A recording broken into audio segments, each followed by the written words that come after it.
Hello everyone, welcome back. I'm Dinesh Kumar and you are watching my YouTube channel English Study Point. Guys, are you studying English literature for TGT, PGT, LT or NT NET JRF? If yes, you are on right channel. You are watching the right video.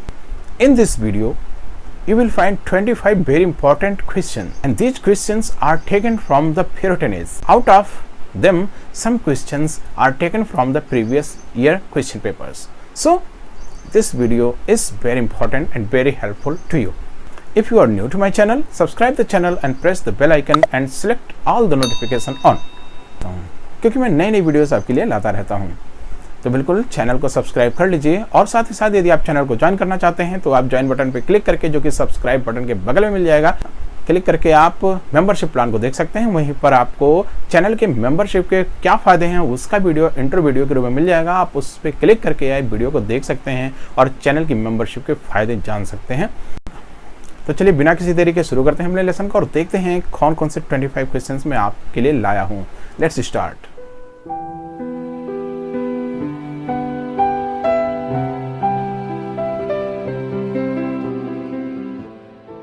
तो आशा करता हूँ ये video आपको अच्छी लगेगी। Video अच्छी लगती है तो वीडियो को लाइक दीजिएगा और अपने दोस्तों में शेयर करिएगा। साथ ही साथ कमेंट करिए और जो भी एडवाइस हो आप बिल्कुल दे सकते हैं। कोई भी मिस्टेक्स हो बिल्कुल बता सकते हैं। वैसे मिस्टेक्स सबसे होती हैं और मैं तो लगातार सीख रहा हूँ। मैं सर्वज्ञ तो हो नहीं, मैं परफेक्ट नहीं हूँ। मैं लगातार कुछ अच्छा करने की कोशिश कर रहा हूँ। तो चलिए इन्हीं सभी बातों के साथ शुरू करते हैं अपने लेसन को। देखते हैं कौन कौन से 25 क्वेश्चंस में आज। तो यहाँ जो वीडियो है उसका शीर्षक आपके सामने आ चुका है। आज मैं 25 क्वेश्चन लेकर के आया हूँ, वो लाया हूँ प्यूरिटन एज से। प्यूरिटन एज आपका स्टार्ट होता है 1625 से और जाकर के एंड होता है 1660 में। नोट कर लीजिएगा, सारे पॉइंट्स को आप नोट करते चलिए। यदि आप नोट बनाने के शौकीन हैं बिल्कुल तो वीडियो को पॉज करके नोट बनाते चलिए। यदि आप नोट बनाने के शौकीन नहीं हैं तो कोई दिक्कत नहीं है, आप नोट ना बनाएं। इसके लिए आपको वीडियो 5 बार देखनी पड़ेगी या आप 2 दिन 4 दिन के गैप पर भी देख सकते हैं। इस तरह से सारे पॉइंट आपके माइंड में सेट हो जाएंगे और आपको नहीं भूलेगा। इस वीडियो में आपको मिलने वाले हैं 25 ऑब्जेक्टिव टाइप क्वेश्चंस जो कि बहुत इंपॉर्टेंट है। इसमें से कुछ मैं प्रीवियस ईयर क्वेश्चन पेपर से भी क्वेश्चन लाया हूं। तो निश्चित रूप से ये 25 क्वेश्चंस आपके लिए बहुत ही क्रूशियल होने वाले हैं। ये सेकंड पार्ट है। फर्स्ट पार्ट जो द प्यूरिटन एज के ऊपर 25 ऑब्जेक्टिव टाइप क्वेश्चन का फर्स्ट पार्ट है वो ऑलरेडी अपलोड किया जा चुका है, जिसका लिंक आपको इस वीडियो के डिस्क्रिप्शन बॉक्स में मिल जाएगा, जाकर के आप देख सकते हैं। तो जो पहला क्वेश्चन है सेकंड पार्ट का वो लिया गया है NTA NET JRF दिसंबर 2009 के पेपर से। तो आप समझ सकते हैं वेरी इंपॉर्टेंट क्वेश्चन है। ध्यान से देखेंगे इसको। What is L'Allegro's companion piece card. यहाँ पर एक रचना दी हुई है, जॉन मिल्टन की रचना है एल एलिग्रो। आपको बताना है कि इसकी एक जुड़वा रचना भी है, उस जुड़वा रचना का नाम बताना है और आपको यहाँ पर 4 ऑप्शन मिल जाएंगे। इन्हीं 4 ऑप्शन में से एक ऑप्शन है जिनमें उस जुड़वा यानी कंपेनियन पीस का नेम दिया हुआ है। तो एल एलिग्रो ये लिखा गया, सबसे पहले हम इसको देख लेते हैं। ये लिखा गया है 1631 में, नोट करते चलेंगे, और इसको पब्लिश किया गया था 1645 में। ठीक है, इसी के साथ एक और रचना जो कि इसकी कंट्रास्टिंग पास्टल पोयम है। ये एल एलिग्रो एक पास्टल पोयम है, नोट कर लेंगे। और इसी के साथ इसकी एक कंट्रास्टिंग यानी बिल्कुल इसके विपरीत अर्थ रखने वाली एक साथ रचित हुई थी, उसका नाम है आइल पेंसेरोसो। तो ये आपका ऑप्शन नंबर सी सही हो जाता है। आइल पेंसेरोसो के बारे में थोड़ी सी जानकारी प्राप्त करते हैं। एक साथ लिखी गई है, एक साथ पब्लिश हुई है, तो ये भी आपका 1631 में राइट हुई है और 1645 में पब्लिश हुई है। इसके साथ ही यहाँ पर जो एल एलिग्रो है इसका मीन होता है यानी इसका अर्थ होता है द हैप्पी मैन, और आइल पेंसेरोसो जो है इसका मीनिंग होता है द मेलंकली मैन या फिर द सीरियस मैन। ठीक है, तो इस तरह से क्लियर हो गया होगा। ये दोनों रचनाएं आपके जॉन मिल्टन की रचनाएं हैं। नेक्स्ट क्वेश्चन देखते हैं। Question number 2, Mac Flecknoe is an attack on Dryden's literary rival. आपको बताना है कि जो मैक फ्लेक्नो रचना है वो ड्राइडन के लिटरेरी राइवल मीन्स होता है प्रतिद्वंदी या फिर विरोधी। तो इसको इंग्लिश में हम कहते हैं अपोनेंट या कंपटीटर। तो ड्राइडन का लिटरेरी प्रतिद्वंदी कौन था? आपके लिए यहाँ 4 ऑप्शन दिए हुए हैं। इन्हीं चारों में से कोई एक ऑप्शन में इनके प्रतिद्वंदी यानी राइवल का नेम लिखा हुआ है। तो आपको बताना है वो कौन थे। तो यहाँ पर ऑप्शन नंबर बी है थॉमस सैडविल। थॉमस सैडविल ही ड्राइडन के लिटरेरी राइवल माने जाते हैं। अच्छा, राइवल क्यों हैं? ये दोनों प्रतिद्वंदी क्यों हुए? ये रिलीजियस एफिलिएशन से रिलेटेड क्वेश्चन है। थॉमस सैडविल ये विग, आप यहाँ ध्यान देंगे, विग एक रिलीजियस एफिलिएशन है, इससे बिलोंग करते थे। जबकि आपके ड्राइडन जो हैं ये थॉरी से बिलोंग करते थे। ये भी आपका एक रिलीजियस एफिलिएशन है। तो ये दोनों अलग अलग यानी डिफरेंट रिलीजियस एफिलिएशन से बिलोंग करते थे, इसलिए ये एक दूसरे के कंपटीटर माने जाते थे और दोनों अपने क्षेत्र में काफ़ी फेमस थे लेकिन अपोनेंट थे। तो इसीलिए मैक फ्लैकनो की रचना की गई और ये की गई जॉन ड्राइडन के द्वारा। ये क्वेश्चन जो लिया गया है ये जून 2011 यानी एनटीए नेट जेआरएफ जून 2011 के पेपर से लिया गया है। तो ये क्वेश्चन बहुत इंपॉर्टेंट है। नेक्स्ट क्वेश्चन देखते हैं, क्वेश्चन नंबर 3। ये क्वेश्चन आपका एनटीए नेट जेआरएफ के प्रीवियस पेपर यानी दिसंबर 2010 के पेपर से लिया गया क्वेश्चन है। बहुत इंपॉर्टेंट क्वेश्चन है, तो आप ध्यान से देखिए। Who among the following is not a restoration playwright? यहाँ 4 ऑप्शन हैं, 4 ऑप्शन में प्ले राइट्स दिए गए हैं। आपको बताना है इसमें से कौन सा प्ले राइट है जो रेस्टोरेशन प्ले राइट नहीं है। तो इसमें option number C Ben Jonson. Ben Jonson आपके एलिजाबेथन एज से बिलोंग करते हैं, तो इस तरह से ये रेस्टोरेशन प्ले राइट के अंतर्गत नहीं आते हैं। तो ऑप्शन नंबर सी आपका सही हो जाता है। जबकि विलियम कॉन्ग्रेव है, विलियम मिशर्ले और जॉर्ज इथर्ड हैं, ये आपके रेस्टोरेशन प्ले राइट के अंतर्गत आते हैं। नेक्स्ट क्वेश्चन देखते हैं, question number 4। The Puritans set down all theatres in English in, आपको बताना है कि ये किस सन में, यहाँ पर आपको ईयर मिल जाएगा। तो कौन सा ईयर है जिसमें प्यूरिटन्स ने शट डाउन कर दिया था, क्लोज कर दिया था सभी थिएटर्स को इन इंग्लिश यानी इंग्लैंड में। तो आपको बताना वो ईयर कौन सा है। इससे पहले मैं आंसर बताऊं, आपको बता दूं ये दिसंबर 2012 एनटीए नेट जेआरएफ दिसंबर 2012 के क्वेश्चन पेपर से लिया गया क्वेश्चन है, बहुत इंपॉर्टेंट है। तो इसका आंसर है ऑप्शन ए यानी 1642 में क्लोज किया गया था, शट डाउन किया गया था प्यूरिटन्स के द्वारा ऑल थिएटर्स को। चलिए नेक्स्ट क्वेश्चन देखते हैं, question number 5। Match the following, ये क्वेश्चन आपका दिसंबर 2012 एनटीए नेट जेआरएफ दिसंबर 2012 के क्वेश्चन पेपर से है, इंपॉर्टेंट है। और इस तरह का क्वेश्चन थोड़ा सा टिपिकल होता है, बहुत ही इंपॉर्टेंट होता है, तो इसको आप बहुत ही कंसंट्रेट होकर के देखिएगा। यहाँ पर एक लिस्ट दिया हुआ है और यहाँ पर सेकंड लिस्ट है। इधर आपको कंपोजिशंस के नेम मिल जाएंगे और इधर उसका खंड मिल जाएगा। तो आपको मैच करना है कौन सी रचना किस कैटेगरी से बिलोंग करती है। तो यहाँ पर जो ऑप्शन ए है एल एलिग्रो एंड एल पेंसेरसो, ये कैम्पेनियन कंपोजिशंस हैं, ये जुड़वा रचनाएं हैं जॉन मिल्टन की। तो ये दोनों आपके बिलोंग करती हैं यहाँ पर नंबर 5 कंपेनियन पोएम्स, मैंने बताया अभी आपको, ये जुड़वा पोएम्स हैं इन ऑक्टोसिलेबिक कपलेट्स, यानी ये ऑक्टोसिलेबिक दोहे में लिखी गई हैं और ये जुड़वा मानी जाती हैं। लिखी गई थी 1631 में और पब्लिश हुई थी 1645 में। ठीक है, सेकंड देखते हैं यानी ऑप्शन नंबर बी लाइसिडस। लाइसिडस एक हॉस्टल एल्जी है, तो ये मैच कर रहा है आपके, हम ऐसे मैच करें तो ये नंबर 5 से मैच कर गया और ये नंबर 1 से मैच कर रहा है। ठीक है, अब हम नंबर सी देखते हैं खोमश। खोमश एक मैशक है, खोमश क्या है, एक मैशक है और ये लिखा गया है यानी खोमश लिखा गया है in honour of chastity. Chastity means होता है जन्म, तो ईसा मसीह के जन्म से रिलेटेड हैं और उन्हीं के सम्मान में लिखा गया है। और इसको सबसे पहले प्रेजेंट किया गया था लुडलो कासल में और इसको पब्लिश कब किया गया था, खोमश को इसको पब्लिश किया गया था 1634 में। नेक्स्ट देखते हैं option number D on his blindness. आप समझते हैं ऑन हिज ब्लाइंडनेस क्या है, एक सोनेट है, तो इसको मैच कर लेंगे आप। ये पब्लिश हुआ था यानी ये पी से हम कर लेंगे पब्लिश और पब्लिश हुआ था 1673 में और ये सबसे पहले पब्लिश किया गया था मिल्टन के 1673 पोएम्स में। ये 1673 एक ऐसा वर्ष है जिसमें इनके ढेर सारी पोएम्स को पब्लिश किया गया था, उसी में ऑन हिज ब्लाइंडनेस को भी पब्लिश किया गया था। और ये था इनका ऑटोग्राफ नोटबुक, ये जो जिसमें इनकी सारी पोएम्स पब्लिश हुई थी वो इनका ऑटोग्राफ नोटबुक माना जाता है। और इसको ट्रिनिटी मैन्युस्क्रिप्ट भी कहते हैं, ट्रिनिटी मैन्युस्क्रिप्ट।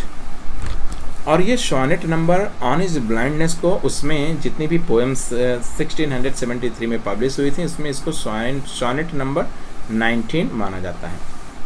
ठीक है, तो ये आपका मैच करेगा नंबर 3 से, ये सोनेट है। लास्ट ऑप्शन है एरोफैक्टिका का।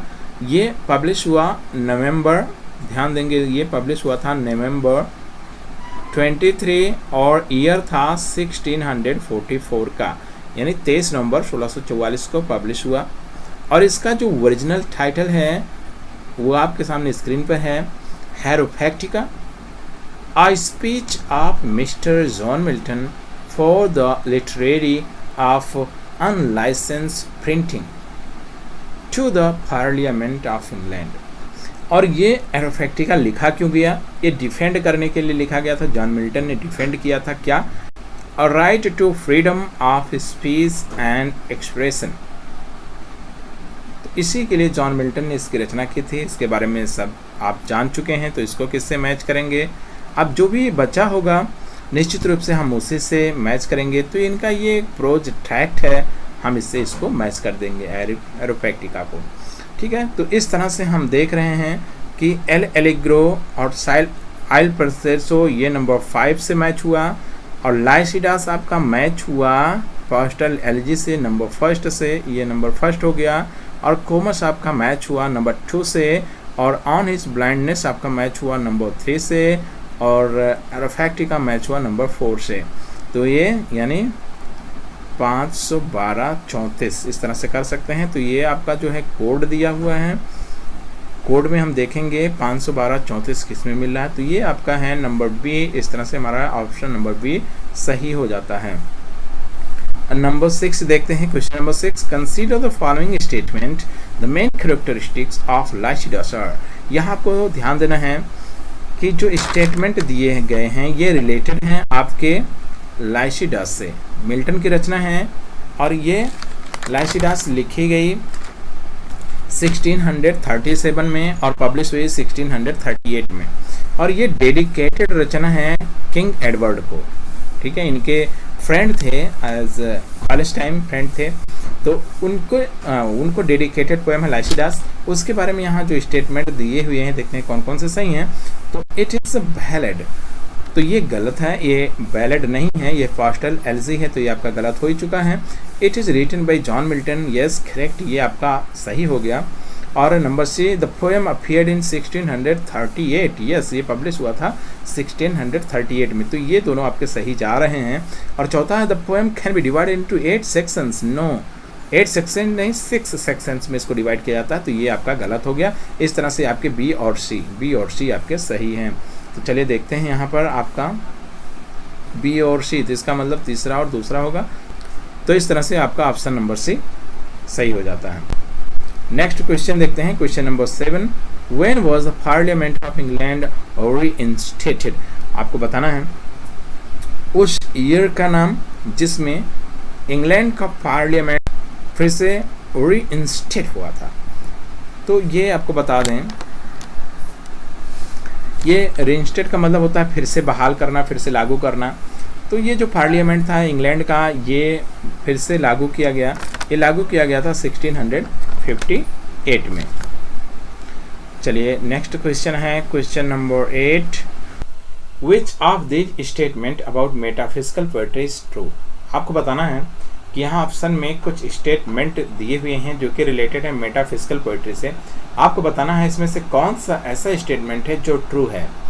तो इसमें जो पहला ऑप्शन है, it employees usual image taken from different field, ये गलत है, ये अनयूजुअल होना चाहिए था यहाँ पर, तो करेक्ट हो जाता।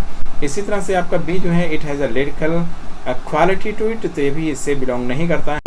और जो आपका सी ऑप्शन है, it frequently makes use of paradox, ये भी गलत है। यहाँ पर यदि इनफ्रिक्वेंटली होता तो ये स्टेटमेंट करेक्ट हो जाता। तो इस तरह से ये ऊपर वाले तीनों नहीं ट्रू हैं। अंत में बचा option number D, it is intellectually weak and subtle. तो ये आपका ऑप्शन सही है। नेक्स्ट क्वेश्चन देखते हैं, question number 9, consider the following statement. यहाँ कुछ स्टेटमेंट दिए गए हैं, इनको आपको विचार करना है और विचार करने के बाद यहाँ एक लाइन मिलेगी, which of the statements given above is और करेक्ट। यहाँ आपको बताना है कि ऊपर जो स्टेटमेंट दिए गए हैं इनमें से कौन कौन से सही हैं और सही ऑप्शन सेलेक्ट करना है। तो चलिए सबसे पहले स्टेटमेंट को देख लेते हैं। पहला स्टेटमेंट है Samuel Daniel was born in 1562। तो ये सही है, Samuel Daniel was born in 1562। और दूसरा जो आपका ऑप्शन है द होली वॉर, ये जॉन बैनियन की रचना है। और सेकंड स्टेटमेंट जो है इसमें एक रचना मिल रही है द होली वॉर, ये नॉवेल है जॉन बैनियन के द्वारा और इसको पब्लिश किया गया था 1682 में और यहाँ 1585 दिया हो। तो इस तरह से ये स्टेटमेंट आपका। तीसरा देखते हैं, John Milton wrote Paradise Lost. तो ये तो सबको पता है कि पैराडाइज लॉस्ट ये लिखा गया जॉन मिल्टन के द्वारा। तो ये दोनों ऑप्शन आपके सही हो गए। तो ज़्यादा कुछ करना नहीं है, यहाँ आपको सिलेक्ट करना है 1 और 3। तो ये ऑप्शन नंबर ए आपका सही हो जाता है। और क्वेश्चन नंबर 10 को देखते हैं, who called Milton the mighty mouthed inventor of harmonies. ये बहुत इंपॉर्टेंट क्वेश्चन है। यहाँ पर एक कोट मिल जाएगा आपको, ये मिल्टन के ऊपर कही गई यानी कमेंट है। तो आपको बताना है ये कमेंट देने वाले कौन थे। तो चलिए इस क्वेश्चन के बारे में हम थोड़ा सा डीप नॉलेज कर लेते हैं। जो यहाँ पर लाइन लिखी गई है फर्स्ट लाइन है, इसकी और 3 लाइनें और हैं। तो चलिए 3 लाइनों को मिला करके पूरा जो स्टैंजा बनता है हम उसको देख लेते हैं। तो ये आपका है, देखिए स्क्रीन पर, O mighty mouth inventor of harmonies who skill to sing of time or eternity God gifted organ voice of England Milton a name to risen race. ये अल्फ्रेड लॉर्ड टेनिसन की लाइनें हैं, बहुत इंपॉर्टेंट लाइनें हैं, अक्सर पूछा जाता है। तो इस क्वेश्चन को माइंड में सेट कर लीजिए, अल्फ्रेड लॉर्ड टेनिसन। ये ऑप्शन नंबर डी में दिए हुए हैं, तो ऑप्शन नंबर डी आपका सही हो जाता है। ठीक है, और ये आपका लिया गया है मिल्टन अल्केक। मिल्टन अल्केक ये एक पोएम है और इसी में लाइनें आई हुई हैं, लिखी गई हैं टेनिसन के द्वारा। चलिए नेक्स्ट क्वेश्चन देखते हैं, question number 11, pick out the first analogy from the following. आपको यहाँ पर ऑप्शन मिल जाएंगे, वो भी 4 ऑप्शन है, A B C D। आपको बताना है इसमें से जो पास्ट और एनालॉजी है उसको बाहर निकालना है। तो ये सबको पता है लाइसिडास जा फर्स्ट और एनालॉजी। तो ये आपका ऑप्शन नंबर भी सही हो जाता है। एक बार फिर से देख लेते हैं, लाइसिडास इसको लिखा गया था 1637 में और इसको पब्लिश किया गया था 1638 में। और एक बार फिर से बता दें, लाइसिडास एक डेडिकेटेड पोएम है और ये डेडिकेटेड था किंग एडवर्ड को। नेक्स्ट क्वेश्चन देखते हैं, question number 12, John Donne's native place was. यहाँ आपको बताना है कि इनका जो नेटिव प्लेस था वो कौन सा था। यहाँ 4 ऑप्शन में 4 प्लेस दिए हुए हैं, आपको सही प्लेस सेलेक्ट करना है। ठीक है, तो बता देते हैं, जॉन डन जो मेटाफिजिकल पोएट थे, इनका नेटिव प्लेस है लंदन। लंदन में इनका जन्म हुआ था। जो यहाँ जॉन डन दिए हुए हैं, इनका जन्म हुआ था 1572 में, नोट कर लेंगे। और इनका जन्म हुआ था ब्रेड स्ट्रीट लंदन में। और ये मेटाफिजिकल पोएट हैं और शैडो वाटर इनकी फेमस रचना है। शैडो वाटर पब्लिश हुई थी 1610 में। शैडो वाटर बहुत इंपॉर्टेंट है। नेक्स्ट क्वेश्चन देखते हैं, question number 13, who wrote odd on the nativity. ये बहुत इंपॉर्टेंट क्वेश्चन है। यहाँ पर थोड़ा सा कट करके दिया जाता है ओड ऑन नेटिविटी, जबकि ये नेम नहीं है, इसका नेम थोड़ा सा अलग होता है। तो चलिए इसकी ओरिजिनल टाइटल को हम देख लेते हैं।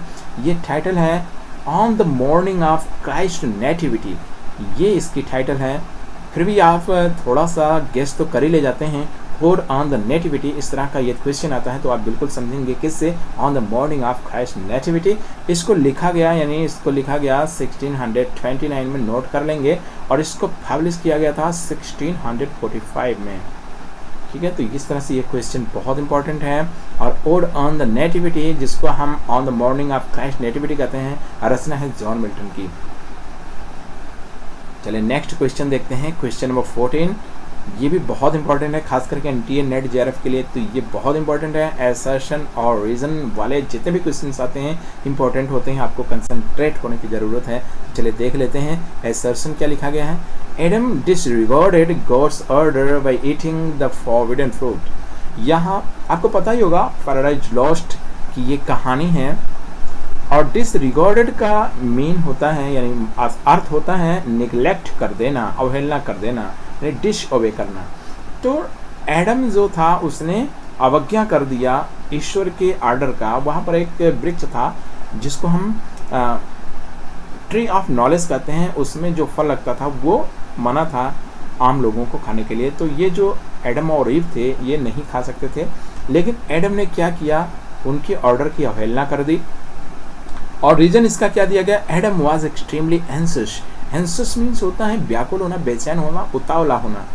तो एंसियस था बहुत, एक्सट्रीमली बेहद बेहद उत्सुक था, रोक नहीं पा रहा था, खुद को कंट्रोल नहीं कर पा रहा था। और टू टेस्ट द फ्रूट को, तो यहाँ पर ऐसा नहीं है कि वो फ्रूट को देख करके बहुत उतावला था, उसके स्वाद के लिए उतावला था, ऐसा कुछ नहीं है।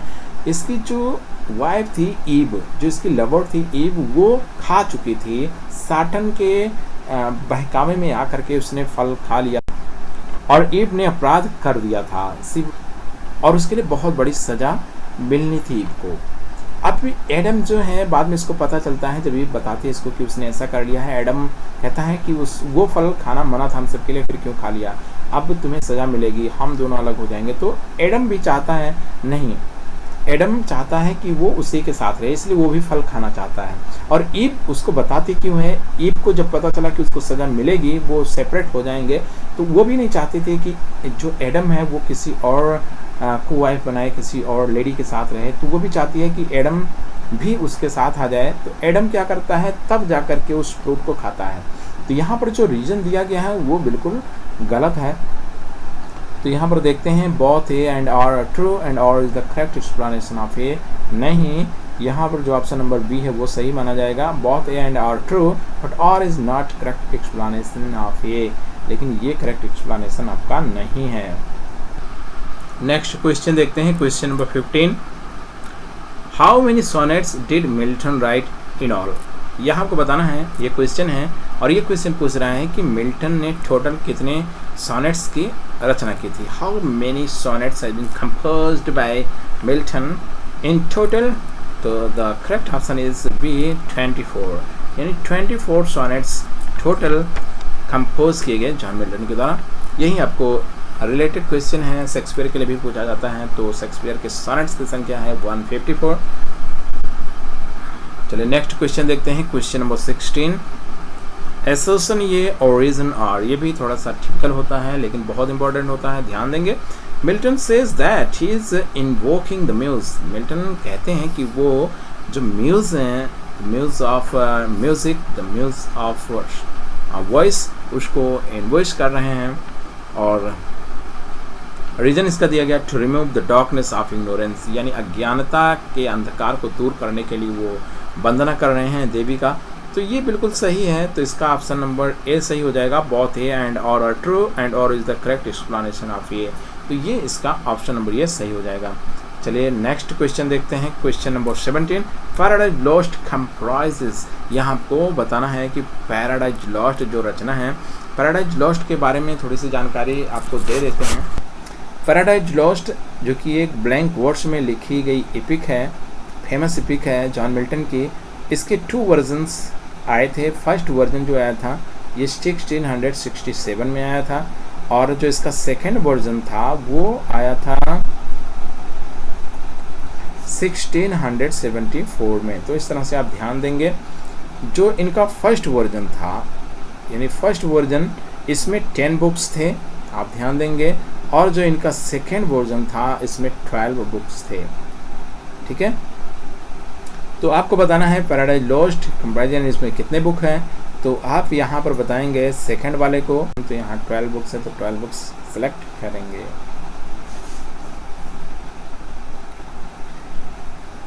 नेक्स्ट क्वेश्चन है question number 18। Who has written an ode for Ben Jonson. यहाँ एक डबल इन्वर्टेड कॉमा में कुछ वर्ड्स हैं, आप उन पर ध्यान देंगे। कोड फॉर वेंजनसन, तो ये किसने लिखा था? तो चलिए सबसे पहले यहाँ जो डबल इन्वर्टेड कॉमा में है इसको कंप्लीट कर लेते हैं।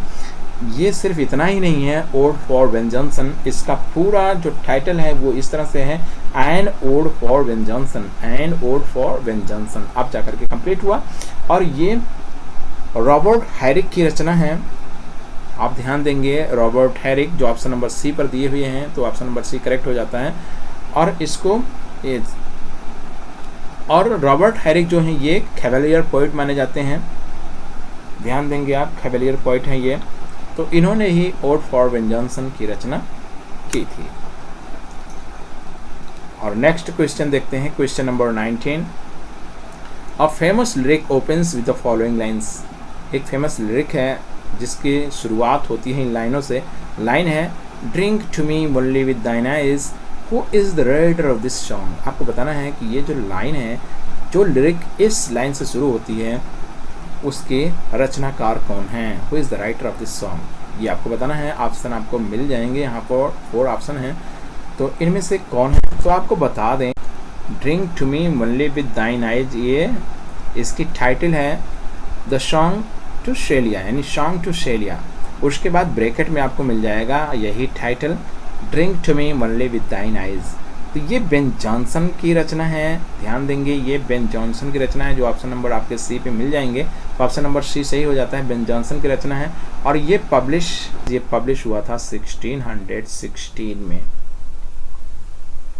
नेक्स्ट क्वेश्चन देखते हैं, क्वेश्चन नंबर 20।